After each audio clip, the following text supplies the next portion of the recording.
Shalom bien-aimés, bienvenue à 40 JD, 40 jours de disciple. Aujourd'hui nous sommes au 5e jour et nous allons continuer dans notre lancée. Donc hier nous avons parlé sur qui est un disciple de Christ et nous avons vu qu'il y a 3 éléments que vous devez développer en tant que disciple de Christ. Numéro 1, vous devez connaître Christ selon l'esprit.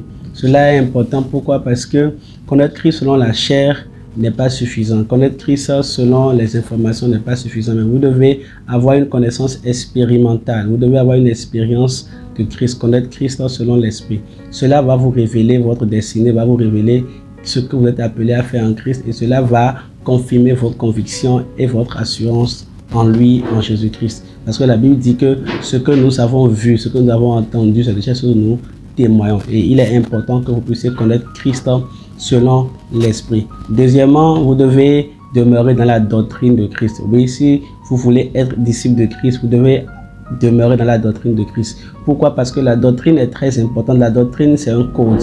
C'est un code de vie, un moyen. Les enseignements de Jésus-Christ nous dirigent notre code de vie, notre style de vie, notre manière de vivre, notre système de pensée, la manière dont nous réagissons à certaines choses, nous réfléchissons par rapport à certaines choses, est conditionné par l'enseignement de la parole, par la doctrine de Christ. Donc, la doctrine a une place très importante dans notre vie chrétienne. Et en fait, c'est la doctrine qui nous permet de devenir. La Bible dit que, mais à tous ceux qui l'ont reçu, il leur a donné le pouvoir de devenir. Donc, ce n'est pas la doctrine au fait que nous devenons. Et il y a une vraie puissance dans la doctrine parce que la doctrine nous permet de connaître le cadre d'opération, comment est-ce que nous devons vivre et comment est-ce que nous devons juger aussi les expériences spirituelles que nous avons.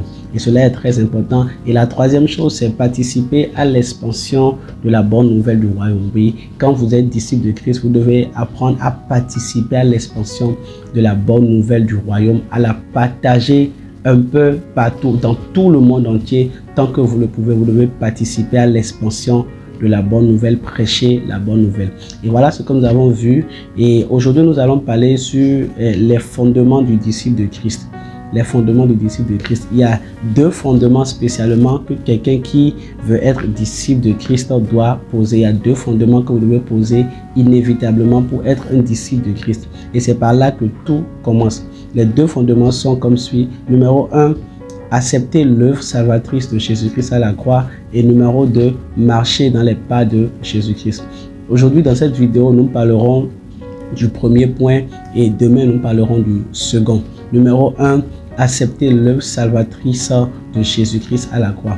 Vous savez, vous devez comprendre que cette étape est importante car c'est là que tout commence. C'est par là que tout commence. C'est là que vous recevez toutes les habiletés, tout ce dont vous avez besoin pour marcher et vivre comme disciple de Jésus-Christ. C'est là que vous atteignez quoi? La proximité dont vous avez besoin pour marcher avec Jésus-Christ. Et alors, je vais vous dire 5 choses. 5 choses que vous devez savoir sur le salut. 5 choses que vous devez savoir sur le salut. Numéro 1. La première chose que vous devez savoir sur le salut, c'est l'objectif du salut. L'objectif du salut, c'est recevoir à nouveau le règne qui a été perdu. Restaurer le règne perdu. Donc, l'objectif que Dieu a en instituant ce que nous appelons le salut, c'est de restaurer ce qui a été perdu. Dans Matthieu 18, au verset 11, la Bible dit « Car le Fils de l'homme est venu pour chercher et sauver ce qui était perdu. » Donc, ce qui était perdu, c'est le règne, c'est le règne de l'homme que l'homme avait perdu. Donc, Jésus est venu restaurer ce règne de l'homme-là. Et dans le règne de l'homme que l'homme avait perdu, il y avait 5 choses exactement que l'homme avait. Numéro 1, l'homme avait l'image de Dieu. Dans Genèse chapitre 1, verset 26, la Bible dit « Créons l'homme selon notre image ». Donc l'image de Dieu, c'est la gloire de Dieu. L'homme était le reflet de la gloire de Dieu. C'est pourquoi dans Hébreux 1, au verset 3, la Bible dit « Dieu dans les temps passés nous a parlé par les prophètes, mais aujourd'hui nous a parlé par son Fils qui est quoi? Le reflet de sa gloire. » Donc l'homme a été fait pour être le reflet de la gloire de Dieu. L'homme a été fait pour refléter la gloire de Dieu. Donc une des choses que l'homme avait perdu, c'est que l'homme n'était plus le reflet de la gloire de Dieu. Et la deuxième chose, et c'est ce que le salut, l'objectif du salut, c'est ça, le salut veut restaurer la gloire de Dieu que l'homme a perdu, le reflet de la gloire de Dieu que l'homme était et que l'homme a perdu. Le salut veut restaurer cela. Et la deuxième chose par rapport à l'objectif du salut, c'est que, et la Bible dit que Genèse 1, verset 6, toujours, il dit, créons l'homme selon notre image et notre ressemblance. La ressemblance, c'est-à-dire l'homme dégage le caractère de l'esprit. Et la Bible parle des fruits, le fruit de l'esprit, l'amour, la paix, la bonté. Non, le caractère de l'esprit était une réalité de l'homme, la ressemblance de Dieu. L'homme ressemblait à Dieu. L'homme dégageait le caractère de Dieu. Donc ce caractère a été restauré par le salut. Donc l'objectif du salut, c'est de restaurer en nous, numéro 1, la gloire de Dieu, restaurer en nous, numéro 2, le caractère, la gloire de Dieu qui est l'image de Dieu, numéro 2, restaurer en nous le caractère de Dieu qui est la ressemblance de Dieu. Numéro 3, et la Bible dit dans Genèse 1, verset 26, que Genèse 2, verset 15 du moins, que Dieu a créé un jardin qu'on appelle Éden et Dieu a planté l'homme dans ce jardin-là. Donc la troisième chose que l'homme a perdu, c'est Éden, la présence de Dieu. Donc vous verrez automatiquement que la troisième chose que le salut, le troisième objectif du salut que le salut veut restaurer, c'est quoi? La présence de Dieu. L'homme doit retourner dans la présence de Dieu. Et la quatrième chose que le salut va restaurer, selon Genèse 2, verset 28, il dit, Dieu bénit l'homme. Donc la bénédiction, l'homme a perdu la bénédiction. L'homme est maintenant sous la malédiction. Donc la bénédiction de Dieu a été restaurée à l'homme. Et la cinquième chose, c'est que l'homme domine. Il dit qu'il domine. Donc Dieu, et par le salut, Dieu restaure 5 choses à l'homme. Numéro 1, l'image de Dieu qui est la gloire de Dieu. Numéro 2, la ressemblance de Dieu qui est le caractère de l'esprit, l'amour. Et numéro 3, la présence de Dieu. La présence de Dieu. Numéro 4, Éden, la présence de Dieu. Numéro 4, la bénédiction. L'homme est à nouveau sous la bénédiction de Dieu. Et numéro 5, la domination. Donc l'objectif du salut, c'est de restaurer à l'homme ce que l'homme a perdu. Alors deuxième chose que vous devez savoir par rapport au salut, l'importance du salut. Le salut, quand vous lisez dans Genèse chapitre 8, le verset 20 à 21, la Bible dit que Noé a érigé un autel. Et sur l'autel, Noé a offert des sacrifices. Et les sacrifices qu'il a offerts, c'est des animaux purs. Les animaux purs. La Bible dit que Dieu sentit l'odeur de cela et l'odeur lui était agréable. Et comme l'odeur lui était agréable, la Bible dit que Dieu dit dans son cœur. Vous voyez, Dieu dit dans son cœur, je ne détruirai plus la terre à cause de l'homme. Donc, qu'est-ce que vous comprenez par là? Qu'est-ce que vous comprenez par là? Ce que vous comprenez par, nous comprenons par là, c'est que dans ce sacrifice que Noé a fait à Dieu, Noé était en train de dire à Dieu ceci. Il dit, malgré que l'homme a chuté, malgré que toute la création entière est tombée sous la vanité, ces animaux-là sont restés purs. Ces animaux-là ont gardé leur mode d'opération.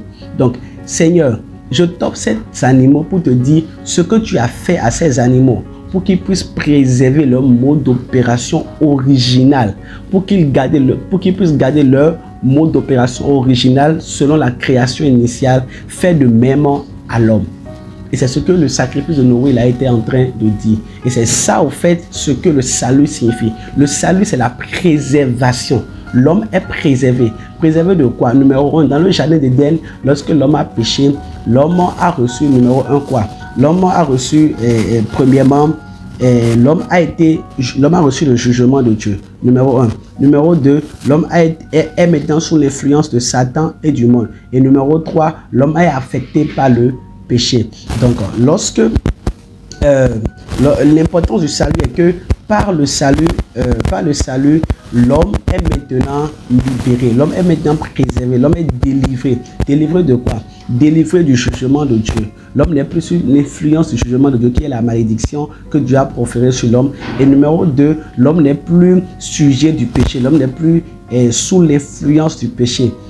L'homme est maintenant libéré du péché. Et numéro 3, l'homme n'est plus sous l'influence de Satan et du monde. L'homme n'est plus sous cette... Donc l'important du salut, c'est ça. L'important du salut, vous n'êtes plus sous l'influence du péché, vous n'êêtes plus sous l'influence du monde et de Satan, et vous n'êtes plus sous l'influence du jugement, vous échappez au jugement de Dieu. Donc, le salut nous confère réellement cette grâce-là. Et en plus de ça, je dirais ceci, le salut nous confère l'esprit d'adoption et nous redonne au fait le droit à toutes ces choses-là que l'homme a perdues. Toutes ces choses que j'ai citées dans le premier point, Dieu nous parle l'esprit d'adoption. Lorsque nous recevons le salut, l'esprit d'adoption nous donne encore droit à ces choses-là parce que nous devenons à nouveau fils et filles de Dieu. Il dit, mais à tous ceux qui l'ont reçu, à ceux qui croient en son nom, elle leur a donné le pouvoir de devenir enfant de Dieu. Jean 1,12. Donc nous revenons encore comme enfants de Dieu et nous sommes maintenant héritiers de ces... Voilà la deuxième chose que vous devez connaître sur le salut. La troisième chose que vous devez connaître sur le salut, c'est la conséquence du salut. La conséquence du salut, c'est quoi? La conséquence du salut, quand vous voyez dans Colossiens 1, verset 13, la Bible nous révèle qu'on a été transporté du royaume des ténèbres au royaume du Fils de Dieu. Donc le royaume des ténèbres, c'était là où, c'était le règne dans lequel nous étions. Nous étions sous le règne des ténèbres. Mais maintenant, nous sommes transportés dans un nouveau royaume où le Fils de Dieu règne. Est-ce que vous comprenez? Donc, le règne de Dieu, nous avons maintenant un changement de position. Et c'est ça la conséquence du salut. Il y a changement de position. Et c'est cela, en fait, qui nous prépare, au fait, à vivre sur cette terre. À vivre sur cette terre comme n'étant pas de cette terre. La Bible dit que nous sommes dans le monde, mais nous ne sommes plus du monde. Pourquoi? Parce que nous avons changé de position. Donc, la conséquence du salut, c'est le changement de position que le salut a apporté pour nous. Est-ce que vous me suivez? Donc, dans Jean 6 au verset 13, la Bible dit que personne n'est monté au ciel si ce n'est le Fils de l'homme qui est descendu, qui est dans le ciel. Donc, il est descendu, mais il est dans le ciel. Cela veut simplement dire quoi? Il est sur la terre, mais il opère à partir du royaume de Dieu. Il opère à partir du ciel. Et c'est ça, notre réalité. La conséquence du salut est que nous changeons de position d'opération. Nous n'opérons plus à partir des ténèbres, mais nous opérons à partir du royaume de Dieu. Et quand vous lisez Genèse 6, au verset 5, vous voyez que Dieu dit que les pensées du cœur de l'homme sont mauvaises. Donc, à partir du royaume du Fils de Dieu, nous opérons avec un cœur nouveau. Tandis que quand vous opérez à partir de l'autre position qui est le royaume des ténèbres, vous opérez avec le cœur, avec les pensées mauvaises. Est-ce que vous voyez? Donc, il y a changement de position. Là, vous devez connaître sur le royaume, sur le salut, c'est le cadre d'influence du salut. Oui, le cadre d'influence du salut. Le salut a un cadre d'influence. Le cadre d'influence du salut est sur l'esprit, l'âme et le corps. Quand vous êtes dans 1 Thessaloniciens 5, verset 23, la Bible dit que votre être entier, l'esprit, l'âme et le corps soient gardés irrépréhensibles. Donc, le salut influence votre esprit, votre âme et votre corps. Donc, l'influence que le salut a, premièrement, c'est sur votre esprit. Le salut influence premièrement votre esprit. Votre esprit est sauvé. Votre esprit est maintenant uni à Dieu. Et cette influence que le salut a sur votre esprit, elle doit se refléter dans votre âme. Comment, en quoi faisant? Et l'esprit de Dieu doit éduquer à nouveau votre âme. C'est ça, il dit dans Romains 12, à partir du verset 1 au verset 3, où il parle de que le renouvellement de l'intelligence, c'est-à-dire vous marchez à nouveau. Maintenant, vous marchez, mais vous ne marchez plus comme vous aviez l'habitude de marcher. Vous changez maintenant complètement la condition de votre âme. Votre âme est maintenant éduquée par l'Esprit de Dieu. Votre âme est maintenant en harmonie, en accord avec l'Esprit de Dieu. La Bible dit que venez un avec Christ. Et cela est important, cela affecte votre âme. Et le troisième endroit que cela affecte votre corps. C'est-à-dire, maintenant, 1 Thessaloniciens 4,4, il dit marcher dans votre corps dans la sainteté. Donc, posséder votre corps dans la sainteté et voilà, dans l'honnêteté. Donc, cela est important. Pourquoi? Parce que le salut a influencé votre âme et a influencé les actions de votre corps. Cela est très important. Donc, vous ne pouvez pas me dire que vous êtes sauvé. Vous avez reçu le salut et que votre corps, dans votre corps, vous vivez encore dans certaines choses. Non, ce n'est pas normal. Donc, le salut que vous avez reçu dans votre esprit doit influencer votre âme et doit influencer aussi votre corps. Voilà ce qui en est du salut. Et la cinquième chose que vous devez savoir sur le salut, c'est que c'est l'emballage du salut. Oui, l'emballage du salut. Vous savez, le salut, la Bible dit dans Ephésiens 1, verset 3, la Bible dit, béni soit Dieu notre Père, qui nous a bénis de toutes sortes de bénédictions dans les lieux célestes en Christ. Donc, il y a des bénédictions spirituelles que nous avons et que nous possédons en Christ. Et c'est ça que nous appelons l'emballage du salut. Quand vous êtes dans Apocalypse, la Bible nous révèle qu'il y a les 7 esprits devant le trône de Dieu. Les 7 esprits devant le trône de Dieu. Et les 7 esprits là dont nous parlons, en fait, c'est l'emballage. C'est l'emballage que Dieu a envoyé, à toute personne qui a reçu le salut. Et cet emballage-là, en fait, est dans chaque chrétien. Chaque chrétien possède cela. Et numéro 1, cet emballage, c'est ce que j'appelle, en fait, les 7 esprits de Dieu. Les 7 esprits de Dieu qu'il a répandus à tout chrétien. Numéro 1, il y a l'esprit d'adoption.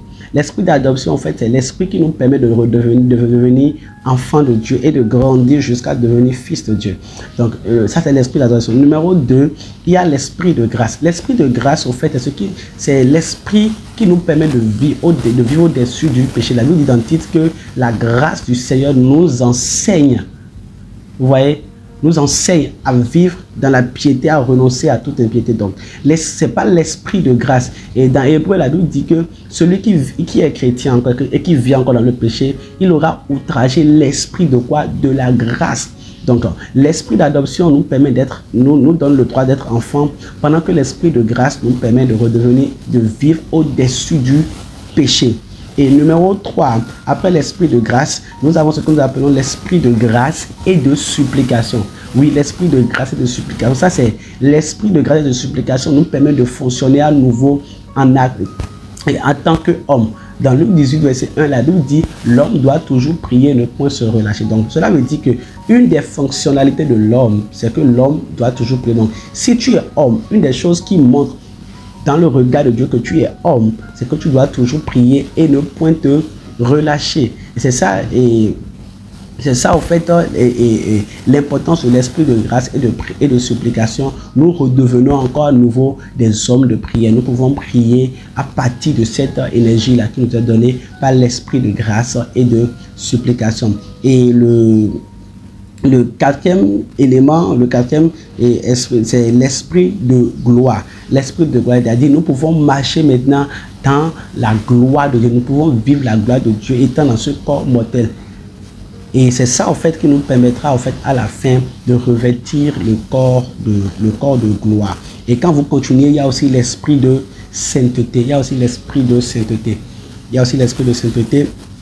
Donc, voilà, il y a aussi l'esprit de vérité. Il y a aussi l'esprit de vérité. Il y a aussi l'esprit de sainteté. Donc, voilà l'emballage complet que le Seigneur nous donne pour vivre complètement notre vie chrétienne sur terre en tant que des disciples de Christ. Donc, c'est pourquoi il est important que le premier fondement que vous posez en tant que disciple de Christ, c'est le fondement du salut. Vous devez comprendre le salut et comprendre les implications du salut. Donc voilà, nous sommes à la fin et je vous ferai 5 choses à savoir par rapport au salut. Numéro 1, l'objectif du salut. Numéro 2, l'importance du salut. L'objectif du salut, c'est tout simplement Dieu qui restaure à l'homme ce que l'homme avait perdu. Numéro 2, l'importance du salut. L'importance du salut, c'est que par le salut, vous êtes préservé du jugement à venir. Vous êtes préservé du monde et de Satan. Vous êtes préservé de la conséquence du péché que l'homme a commis. Et par le salut aussi, vous êtes accepté à nouveau comme étant fils et filles de Dieu, comme étant enfants de Dieu. Voilà. Donc, troisième chose que vous devez savoir sur le salut, c'est la conséquence du salut. La conséquence du salut, c'est que le salut vous permet à nouveau maintenant d'opérer à partir du ciel. Vous êtes dans le monde, mais vous ne vivez pas à partir du monde. Vous n'opérez pas en étant sous le règne de Satan, mais vous opérez à partir du ciel. Et la quatrième chose que vous devez savoir par rapport au salut, c'est le cadre d'influence du salut. Donc, quand vous recevez le salut de Dieu dans votre esprit, ça influence votre âme et ça influence votre corps. Donc, votre esprit est renouvelé, votre âme également est métamorphosée, transformée et votre corps vit avec de nouvelles œuvres, de nouvelles actions en attendant la rédemption du corps qui est où vous revêtez le corps incorruptible.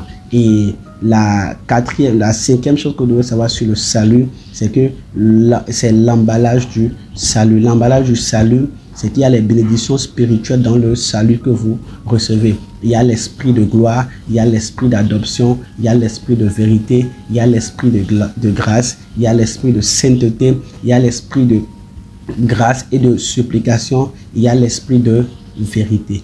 Donc tout ce package-là, tout cet emballage-là nous permet de vivre une vie victorieuse sur terre. Donc voilà ce que vous devez comprendre sur le salut. C'est le premier fondement que vous devez poser. Accepter l'œuvre salvatrice de Jésus-Christ. Voilà tous les avantages qui y sortent. Donc vous devez prendre le temps de l'étudier et de le comprendre. Dites-moi en commentaire ce que vous avez retenu et dites-moi si vous voulez que je revienne sur les détails de chaque point que nous avons vu aujourd'hui, parce que j'ai essayé de compresser et de résumer pour que vous puissiez avoir une idée générale sur ce qu'est le salut. Que le Seigneur vous bénisse et à demain pour la suite. Shalom.